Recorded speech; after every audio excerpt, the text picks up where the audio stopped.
अस्सलाम वालेकुम। मेरा नाम है हारिस शाहिद। आप देख रहे हैं मेरा official YouTube channel travel tips with Haris Shahid. उम्मीद करता हूँ आप सब खैरियत से होंगे, ठीक ठाक होंगे। काफ़ी दिनों से मेरे पास मैसेजेस आ रहे थे कि हारिस भाई आप जो है वो हमेशा ये बात करते हैं कि कनाडा का वीज़ा आपको मिल जाएगा, आप अप्लाई करें। आप कभी रिफ्यूजल के बारे में नहीं बताते कि कनाडा का वीज़ा जब रिफ्यूज़ हो जाता है तो उसकी क्या रीज़न्स होते हैं और रिफ्यूज़ क्यों हो रहा है, क्योंकि जिस तरीके से वीज़ा मिल रहे हैं इस तरीके से रिफ्यूजल्स भी आ रहे हैं। अभी एक केस में चेक कर रहा था रिसेंटली, एक हमारे बहुत अच्छे दोस्त जिन्होंने अप्लाई किया, उनका जो है वो कनाडा का वीज़ा रिफ्यूज़ हो गया। अब वो जब रिफ्यूज़ हुआ है तो वो रिफ्यूज़ल का जो रीज़न है वो मैं आपसे शेयर करूँगा। साथ ही साथ में रिफ्यूज़ल आ गया विद इन 14 डेज़ के अंदर, यानी कि जब इन्होंने बायोमेट्रिक दिया, बायोमेट्रिक के 14 दिन के बाद जो है वो रिफ्यूज़ल आ गया। तो कहने का मकसद ये है कि सिर्फ वीज़ा मिलते नहीं है, रिफ्यूज़ भी होते हैं। ये तो एक जेन्युइन सा पॉइंट है। मोस्टली जो रिफ्यूज़ल के रीज़न होते हैं वो एक ही होते हैं, ज़्यादातर कॉमन होते हैं। वो ये होते हैं कि we are not satisfied that you will come back to Pakistan, यानी कि हम सेटिस्फाइड नहीं हैं कि आप जो है वो कनाडा में अपना स्टे करके विजिट करके पाकिस्तान रिटर्न आएंगे, यानी कि आप वहाँ जाके रह जाएंगे, आप रिटर्न पाकिस्तान नहीं आएंगे। तो रिफ्यूजल से कैसे बचा जाए, किस तरीके से अपनी प्रोफाइल को स्ट्रॉन्ग किया जाए कि बाआसानी कनाडा का वीज़ा आपको इजीली मिल जाए। तो चंद एक पॉइंट्स मैं आपको बताऊंगा इंशाल्लाह, जिससे आपकी बहुत ज़्यादा हेल्प होगी। अगर आप कनाडा का वीज़ा अप्लाई करने जा रहे हैं इन फ्यूचर या करने का सोच रहे हैं तो ये इंशाल्लाह वीडियो आपके लिए बहुत हेल्पफुल रहेगी। देखिए, सबसे पहले इस वक्त न्यू ईयर आने वाला है विद इन 2 मंथ्स के बाद, यानी कि दिसंबर के एंड में न्यू ईयर है। क्रिसमस 25 दिसंबर को स्टार्ट हो जाएगा। ये 2 मौके हैं आपके पास कि आप ये 2 रीजंस बना के कनाडा का वीज़ा अप्लाई कर सकते हैं। लेकिन जब भी कोई भी कंट्री में आप घूमने का प्लान करते हैं ना, तो घूमने के लिए भी कोई इवेंट होना चाहिए, कोई रीज़न होना चाहिए। जैसे कि समर्स होते हैं, जून जुलाई छुट्टियां होती हैं बच्चों की, या ज़्यादातर लोगों की छुट्टियां होती हैं, वो जो है वो वेकेशंस प्लान करते हैं।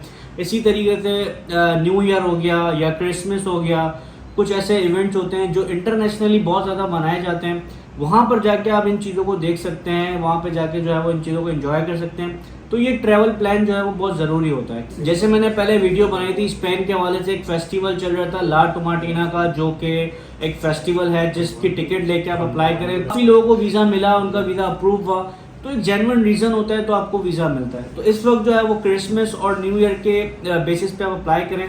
अब लोग गलतियां क्या करते हैं, वीज़ा रिजेक्ट क्यों हो रहे हैं? देखिए, 2-3 चीज़ें बहुत ज़्यादा इंपॉर्टेंट हैं। आपके फाइनेंशियल टाइज पाकिस्तान से कितने मजबूत हैं, यानी कि आपके पास रीज़न होना चाहिए कि आप पाकिस्तान में आएंगे। आपके फैमिली टाइज और आपके सोशल टाइज, ये 3 चीज़ें होती हैं। सबसे पहले फाइनेंशियल टाइज की अगर मैं बात करूँ तो फाइनेंशियली यानी कि आप इतने स्ट्रॉन्ग होने चाहिए, जब आप वीज़ा ऑफिसर के सामने आपकी एप्लीकेशन आए तो उनको पता चल जाए कि भाई इस बंदे का कनाडा में कोई काम नहीं है, ये वापस पाकिस्तान आएगा ही आएगा। वो कैसे अप्रूव होगा? जब आप अपनी अच्छी बैंक स्टेटमेंट दिखाएंगे, आपकी बैंक स्टेटमेंट का क्लोजिंग बैलेंस कम से कम 3 मिलियन या 4 मिलियन का या इससे ज़्यादा आप दिखाएंगे कनाडा के वीज़ा के लिए, तो ये एक प्लस पॉइंट होता है आपका। आपकी प्रॉपर्टीज, आपके एसेट्स, यानी कि प्रूफ ये करना है कि भाई पाकिस्तान आना आपके लिए बहुत ज़रूरी है, आपका यहाँ पे बिजनेस सेट है या आपकी बहुत अच्छी कोई जॉब है जहाँ आप अच्छा खासा कमा रहे हैं। आपको ज़रूरत नहीं है कनाडा में रहने की या वहाँ पे जो है वो हमेशा के लिए स्टे करने की। तो ये प्रूफ अगर आप करते हैं तो वो ये प्रूफ कैसे करेंगे? ये प्रूफ आप अपने डॉक्यूमेंट्स दिखाएंगे, अपनी बैंक स्टेटमेंट को दिखाएंगे। आपका एनटीएन 2-3 साल पुराना होना चाहिए। आपके टैक्स रिटर्न्स, आप 2-3 साल का टैक्स रिटर्न दिखाएं कि आप अच्छा खासा टैक्स पे कर रहे हैं, जिसमें आपकी वेल्थ प्रूव हो कि आप जो है वो अच्छी अर्निंग करते हैं, मंथली आपकी इनकम अच्छी है, आपको ज़रूरत नहीं है कनाडा जाने की, आप वहाँ जाके स्टे नहीं करेंगे।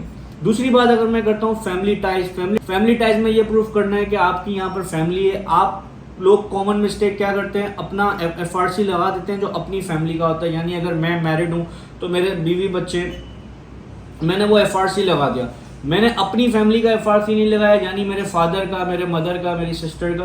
तो दोनों एफआरसी आपको अटैच करना लाजमी है। लोग एक ही एफआरसी अटैच करते हैं ताकि ये भी प्रूव हो सके कि मेरी फैमिली भी है यहाँ पर, मेरे बीवी बच्चे को मैं छोड़ के जा रहा हूँ, साथ में मेरे माँ बाप हैं उनको भी मैं छोड़ के जा रहा हूँ। तो ये भी प्रूफ करना बहुत ज़रूरी है। फैमिली टाइज आपको दिखाना है। फिर कनाडा के फॉर्म में जो है वो आपके सबके एनआईसी नंबर डलते हैं, तमाम चीज़ें, यानी प्रॉपर तरीके से आपको हर चीज़ फिलअप करनी होती है। इसके साथ साथ एक और इम्पॉर्टेंट चीज़ ये है कि जिनकी सैलरी कम है, यानी कि जो 20-25-30 हज़ार वाले लोग हैं, उनके लिए कनाडा का वीज़ा थोड़ा मुश्किल है। उसकी वजह यह है कि देखें, आप 1 लाख से ऊपर कमाते हैं तो आप अप्लाई करें कनाडा का, लेकिन अगर आप 20-25-50 हज़ार भी कमाते हैं तो आपको थोड़ा सा मुश्किल हो जाएगा कनाडा का वीज़ा मिलना। अगर आप अप्लाई करना चाह रहे हैं, कोई इसमें हर्ज नहीं है, आप अप्लाई कर सकते हैं, मिल भी सकता है। लेकिन कोशिश करें कि जब आपकी इतनी कम सैलरी है तो कोशिश करें पहले आप अपनी कोई ट्रैवल हिस्ट्री बना लें, उसके बाद आप फिर कनाडा का वीज़ा अप्लाई करें। फ्रेश पासपोर्ट पे आप 50,000 या 20,000 या 30,000 वाली सैलरी पे वीज़ा अप्लाई करेंगे तो ये बेवकूफ़ी है, वीज़ा मिलना थोड़ा सा मुश्किल हो जाता है। ये फ्रेश पासपोर्ट पे वो लोग अप्लाई करें जो 3 लाख 5 लाख 10 लाख रुपए माना कमाते हैं, उनको वीज़ा मिलने के चांसेस ज़्यादा होते हैं। साथ साथ सबसे बड़ी मिस्टेक ये करते हैं कि लोग जो है वो अपनी फाइल को असिस्ट नहीं करवाते, अपनी प्रोफाइल को असिस्ट नहीं करवाते। यानी कि जब वीज़ा अप्लाई करें तो किसी ऑथराइज कंसल्टेंट के पास जाएं। मैं ये नहीं कह रहा हूँ कि आप एजेंट से अपनी फाइल फिल करवाएं, आप सब खुद करें। आप सिर्फ उनको अपनी स्टेटमेंट दिखाएं, अपनी बाकी चीज़ें दिखाएं कि आप खाली चेक कर लें कि भाई मैं एलिजिबल हूँ, अप्लाई कर सकता हूँ कनाडा के लिए, मेरी प्रोफाइल अच्छी है, आपको क्या लग रहा है। एक मशवरा लेने वाली बात होती है, वो आप लाजमी लें।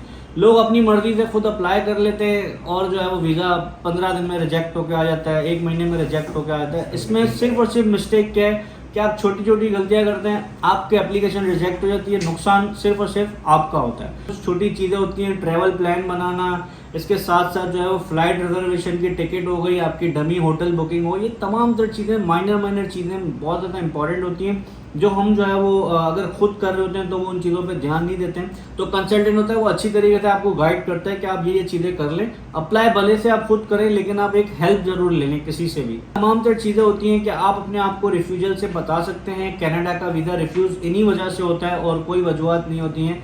आपको वीज़ा ऑफिसर को सेटिस्फाई करना होता है कि भाई मैं पाकिस्तान मेरे लिए बहुत इंपॉर्टेंट है, मैं घूमने जा रहा हूँ और मैं पाकिस्तान टाइमली आ जाऊँगा। अगर वीडियो पसंद आई हो तो लाइक कर दीजिएगा, शेयर कर दीजिएगा। चैनल को अगर अभी तक सब्सक्राइब नहीं किया तो लाजमी सब्सक्राइब कर दीजिएगा, बेल आइकन को प्रेस कर दीजिएगा ताकि ऐसी तमाम इन्फॉर्मेशन आप तक टाइमली पहुँचा सकूँ। मैं मिलूँगा आपसे अगली वीडियो में कुछ न्यू इन्फॉर्मेशन के साथ। मुझे दीजिएगा इजाज़त। Thank you so much. Allah हाफिज़।